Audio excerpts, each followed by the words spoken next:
Welcome back to Fish and Boating channel, formerly known as Fish and Moto channel.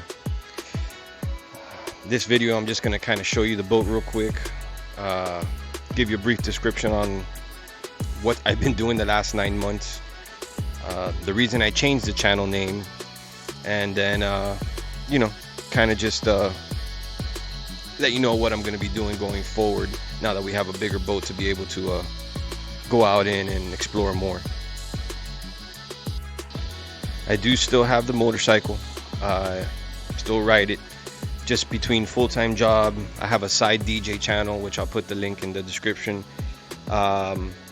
Just not enough time to edit the DJ channel, the fishing channel, work full-time and all of that. So just decided that the easiest one to get rid of was the motorcycle. Number one, because filming with all that stuff is not easy, but at the same time, safety, it does factor in, you know.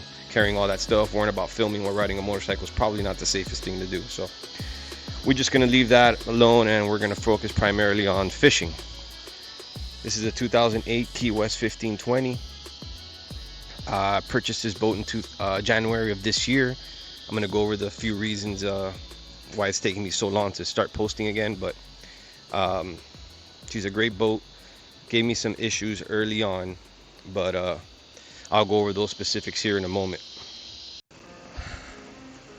Well, right now I'm going to go over the boat. I'm going to give you a little brief description on what's been going on over the last 9 months, on why I haven't posted any videos, and at the same time I'm going to go over the boat and just show you some specifics on it and how we got to the point I am today.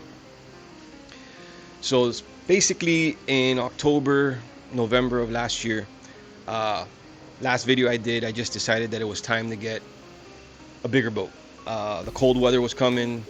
The little John boat was great, but just the splash and just having water and the chances of falling in the water with that cold water, just didn't want to deal with it. So I got rid of the boat and I started looking, and I ended up buying this boat, 2008 Key West 1520, in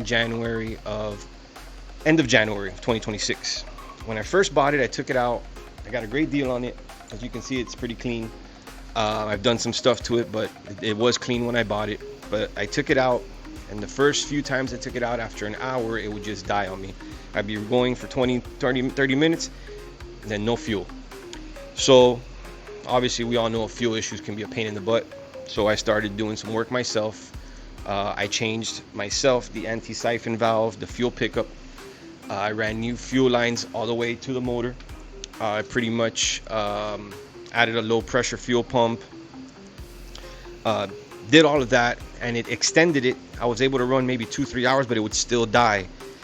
So the last thing I did was run a fuel line from the motor straight to the low pressure pump, a thicker motor versus that gray line that Yamaha brings, and that seemed to make the difference. After that, it was running fine.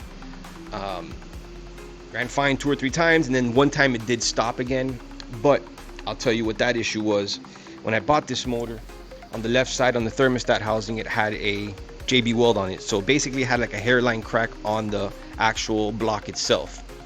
So right before Memorial Day, I decided, you know what, I'm just going to take it. I'm going to have somebody weld it, fix it if they can, which they were able to. I'll put a shout out to their name down here. I forgot, but they are great. I think his name was Chris. They welded it, they fixed it, and since Memorial Day weekend, it's been running flawless. The only extra additions that I did personally myself to this boat, just to kind of, since I was already doing all that stuff, put a new steering cable, put a new steering wheel. As you can see, that backrest, I pretty much did that myself. The boat just came with a cooler seat. I added the mount, or the backrest, and the rod holders.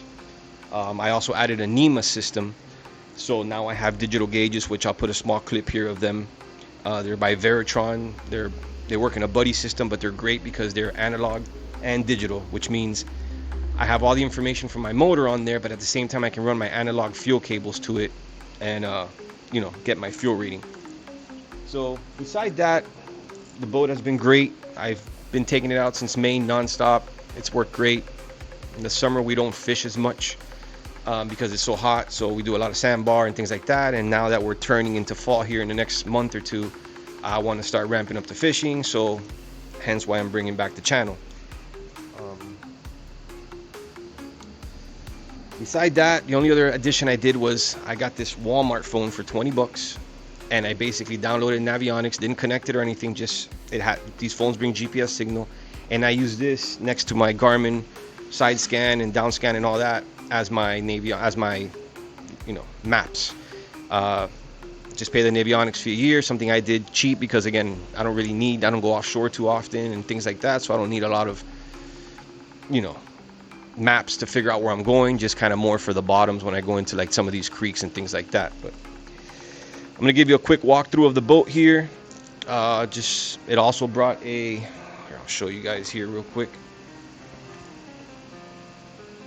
Also do have a Mincola 12 volt trolling motor. I've got a lithium battery under, but pretty much this is it. The boat's, it's been great. I've fished it a couple times. We're gonna definitely enjoy this one, especially now. And I just wanted to make a quick video to show you what's been going on, what's been happening, and what's gonna be happening as we go forward. So I appreciate y'all, and we'll see you in the first video.